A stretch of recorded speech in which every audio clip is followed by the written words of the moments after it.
On April 14, 1865, America was plunged into mourning. The nation was in shock, grappling with the sudden and tragic loss of its leader. President Abraham Lincoln, the man who had steered the nation through its darkest hour, had been assassinated. His leadership had been a beacon of hope during the Civil War. The impact of this tragic event reverberated far beyond the political sphere, sending shockwaves through the burgeoning American economy and the young Wall Street. The financial markets were thrown into disarray. Lincoln's death, a mere 5 days after the Confederate surrender at Appomattox, brought an abrupt end to a period of both great uncertainty and burgeoning optimism. The nation had just begun to heal. The nation, still grappling with the wounds of a brutal civil war, now faced an uncertain future without its wartime leader. The sense of loss was palpable across the country. The assassination of President Lincoln sent shockwaves through the nation, but its impact on the fledgling Wall Street was particularly profound. Investors were left reeling. The New York Stock Exchange, barely 3 decades old at the time, was just beginning to establish itself as a major financial hub. The stability of the market was in jeopardy. Lincoln's death, combined with the end of the Civil War, created a volatile mix of uncertainty and speculation that sent ripples through the market. The future of the American economy hung in the balance. The American Civil War, while a period of immense national tragedy, had paradoxically fueled a period of rapid economic growth in the North. To finance the war effort, the Union government had issued a new fiat currency, known as greenbacks, and had encouraged the formation of national banks. These measures, coupled with increased industrial production to meet wartime demands, had led to a surge in economic activity. Wall Street at the time was a hotbed of activity, fueled by war bonds and the rise of new industries. The discovery of oil in Pennsylvania in 1859 had sparked an oil boom, further boosting the economy and creating new investment opportunities.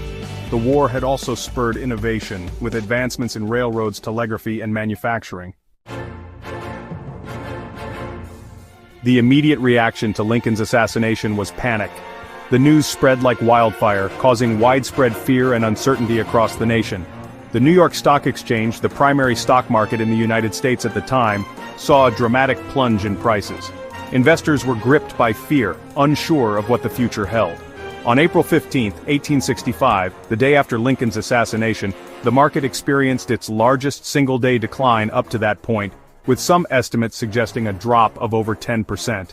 The shockwaves were felt far and wide. This day would become known as Black Friday in financial circles, forever linked to the tragedy of Lincoln's death. The term would later be used for other financial crises, but it originated here. The assassination of Lincoln threw the already uncertain post-war economic landscape into disarray. Businesses were left wondering how to navigate the new reality.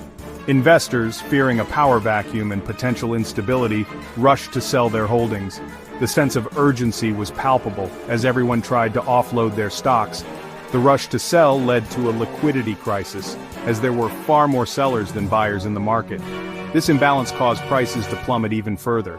This panic selling disproportionately impacted smaller investors, many of whom were wiped out in the crash.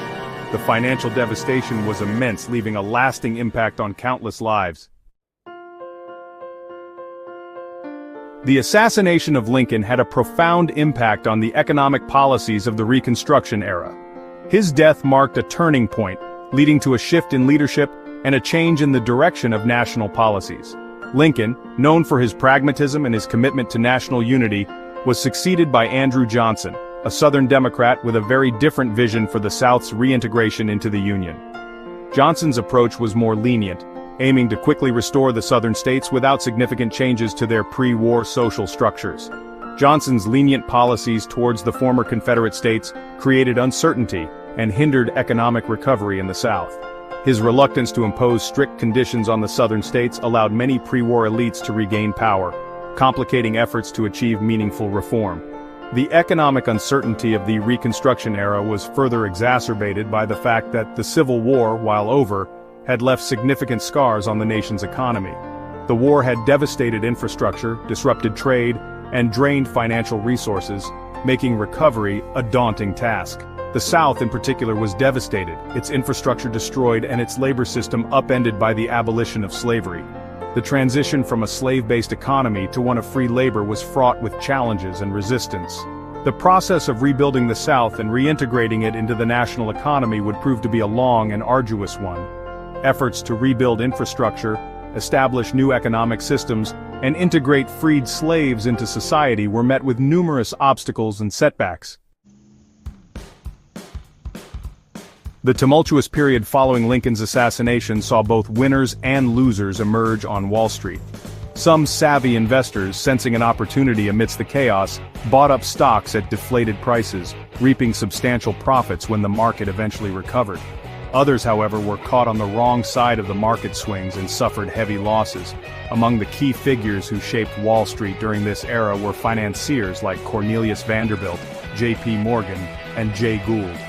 These men, titans of industry and finance, navigated the volatile post-war markets with a mixture of shrewdness and ruthlessness, amassing vast fortunes in the process. Their actions, while often controversial, played a significant role in shaping the development of the American financial system.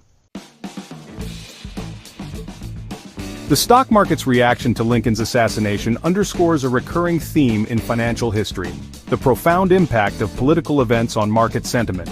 Throughout history, assassinations, coups, wars, and other political upheavals have often been accompanied by periods of stock market volatility. The assassination of Archduke Franz Ferdinand in 1914, which triggered the outbreak of World War I, led to the closure of stock exchanges around the world for an extended period. Similarly, the Wall Street crash of 1929, which ushered in the Great Depression, was exacerbated by a global environment of political uncertainty and economic nationalism. The assassination of Abraham Lincoln left an indelible mark on Wall Street. The immediate panic and subsequent market fluctuations underscored the interconnectedness of the nation's political and economic spheres.